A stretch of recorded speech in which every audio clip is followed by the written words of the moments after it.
కేంద్ర రాజకీయాల్లో కీలక పరిణామాలు చోటు చేసుకుంటున్నాయి. ఈ నెల 15న ప్రధాని నరేంద్ర మోడీ నేతృత్వంలోని కేంద్ర కేబినెట్లో భారీ పునర్వ్యవస్థీకరణ జరగనున్నట్లుగా ఢిల్లీ రాజకీయ వర్గాల్లో జోరుగా ప్రచారం సాగుతుంది. ఈసారి ఎన్డీఏ మిత్రపక్షాలకు మరింత ప్రాధాన్యం కల్పించే అవకాశం ఉన్నట్లుగా సమాచారం అందుతుంది. అదే సమయంలో మహిళలకు పెద్దపీట వేయడంతో పాటుగా వచ్చే ఏడాది అసెంబ్లీ ఎన్నికలు జరగనున్న రాష్ట్రాలకు చెందిన నేతలకు కేబినెట్లో చోటు కల్పించే దిశగా కసరత్తు జరుగుతుందని తెలుస్తుంది. కొత్తగా మంత్రి పదవులు దక్కే అవకాశం ఉన్న నేతలకు ఇప్పటికే అధిష్టానం సంకేతాలు ఇచ్చినట్లుగా ప్రచారం జరుగుతోంది. మరోవైపు అందుబాటులో ఉండాలని బీజేపీ ఎంపీలకు పార్టీ అధిష్టానం ఫోన్ల ద్వారా సమాచారం అందించినట్లుగా తెలుస్తోంది. దీంతో కేంద్ర కేబినెట్ విస్తరణపైన రాజకీయ వర్గాల్లో ఉత్కంఠ నెలకొంది.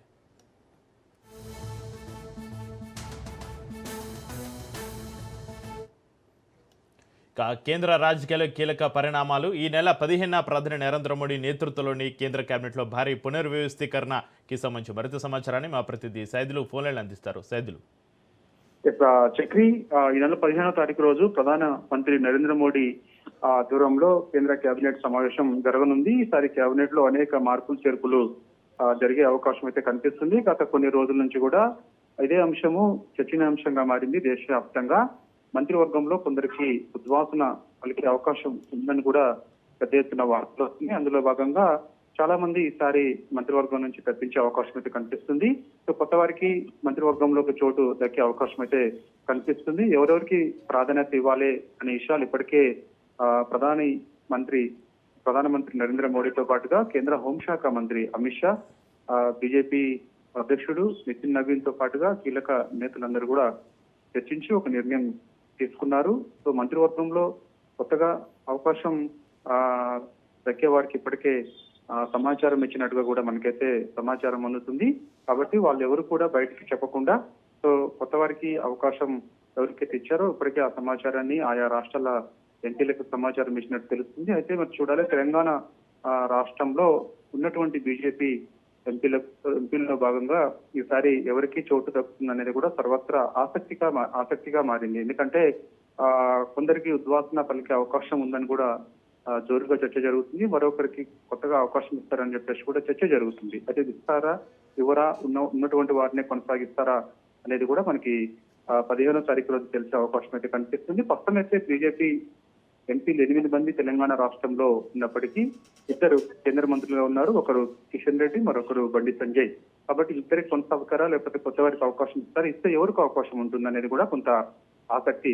ఇప్పటికే కొందరు మంత్రి వర్గంలో చోటు దక్కేందుకు పావులు కదిపినట్టుగా కూడా మనకైతే సమాచారం. ఎవరికి వారే కొందరు ఢిల్లీ నేతలతోటి పావులు కలిపి మంత్రివర్గంలో ఈసారి చోటు దక్కేలా చూడాలని కూడా రిక్వెస్ట్ చేసుకున్నట్టు కూడా తెలుస్తుంది. వారి పేర్లు మనం ఇప్పుడు బయటకు చెప్పినప్పటికీ కూడా తర్వాత మనకి తెలిసే అవకాశం అయితే ఉంటుంది. కాబట్టి సో ప్రస్తుతం అయితే మాత్రం మంత్రివర్గంలో కొత్తగా తీసుకునే వారికి మహిళలకు ఎక్కువగా ప్రాధాన్యత ఉండే అవకాశం అయితే కనిపిస్తుంది. మహిళలకు ఈసారి ఎక్కువగా ప్రాధాన్యత ఇస్తారని చెప్పేసి కూడా జోరుగా చర్చ జరుగుతుంది. యాక్చువల్ గా ఉత్తర రాష్ట్రాల్లో ఉన్నటువంటి వారికి ఎక్కువ ప్రాధాన్యత కల్పిస్తున్నారని చెప్పేసి కూడా ఒక విమర్శ ఉంది మంత్రివర్గంలో, కేంద్ర మంత్రివర్గంలో. ఈసారి అది లేకుండా దక్షిణాది రాష్ట్రాల్లో ఉన్నటువంటి వారికి కూడా మంత్రివర్గంలో సముచిత స్థానం ఉండేలా కూడా ఈసారి కృషి చేసేలా కూడా ప్లాన్ చేస్తున్నారు. సో అందులో భాగంగా సో కర్ణాటక రాష్ట్రం నుంచి కొందరిని తీసుకునే అవకాశం అయితే ఉంది. కేరళ నుంచి, అదేవిధంగా మహారాష్ట్ర నుంచి, అదేవిధంగా తెలంగాణ, అదేవిధంగా ఆంధ్రప్రదేశ్ నుంచి కూడా సముచిత స్థానం ఉండేలా కూడా ఈసారి ప్లాన్ చేసేలా కూడా మంత్రివర్గం కూర్పు ఉంటుందని చెప్పేసి కూడా మనకైతే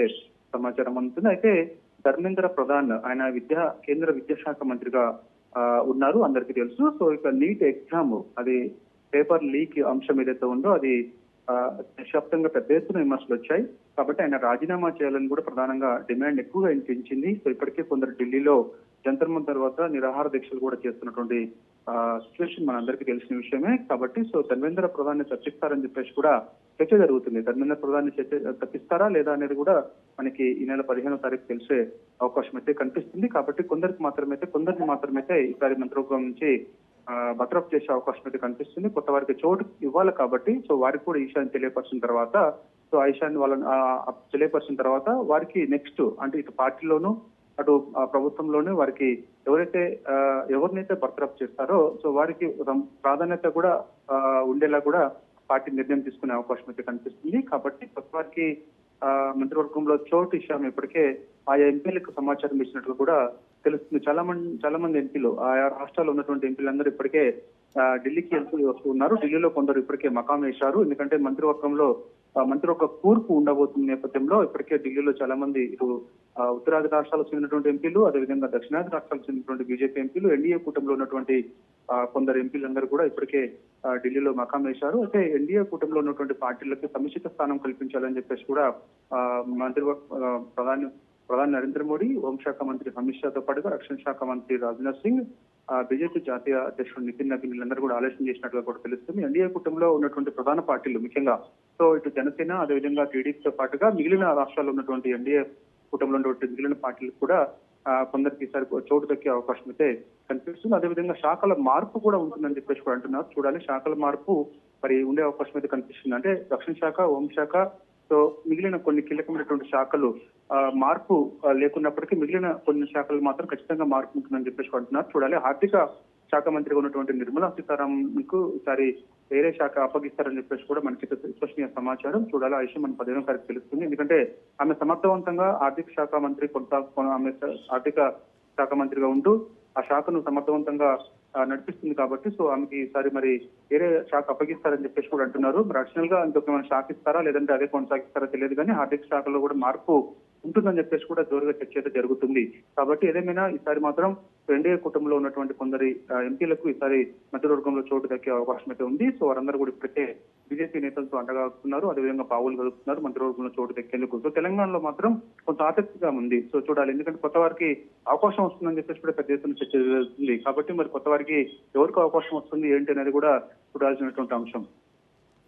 సైదులు ఎన్డీఏ కూటమి ప్రభుత్వంలో భాగస్వామ్య పక్షాలైన టీడీపీ, జేడీయూ, శివసేన, షిండే వర్గం వంటి పార్టీలను సంతృప్తి పరచడం ప్రధానికి ఎంతవరకు సవాల్గా మారిందని అనుకోవచ్చు?